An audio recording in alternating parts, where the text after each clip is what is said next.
Actually, ano naman, like, siyempre for me, gusto ko pa rin naman mag 1 more year, but it's time na rin naman na, you know, to the next level na ng journey ko. And, yun, I'm very happy kasi supportive pa rin sila yung mga coaches ko sa Ateneo na magtuloy ako sa drafting. Alian, siguro kayo ni AC sabay kayong nagpa-draft ngayon, so medyo pinag-usapan niyo rin ba yun or naging separate decisions lang din to enter? Actually, separate decision talaga kami. Lalo na yung batchmates ko, yan sila Tap, sila Bana.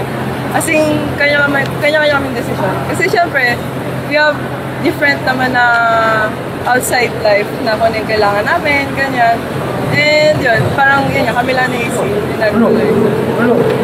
Yan siguro for you, ano yung pwede mong may offer dito sa PBL team na magda-draft? Siguro yung ganyan, sabi ko din sa mga ibang interviews, yung leadership ko talaga. Kasi feel ko yun yung pinaka strong suit ko talaga to help the team. Yan sa Ateneo nga medyo naging challenging for the most part. Yes. So, how eager are you to have a new beginning naman? A fresh start with whichever team possibly drafts you this season?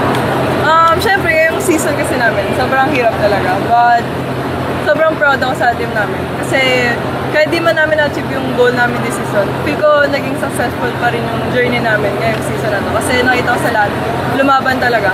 And of course, mapupunta akong team, if ever, ano yun, like, different environment. And I'm very excited din kasi new learning opportunities din naman yung dadating sa akin.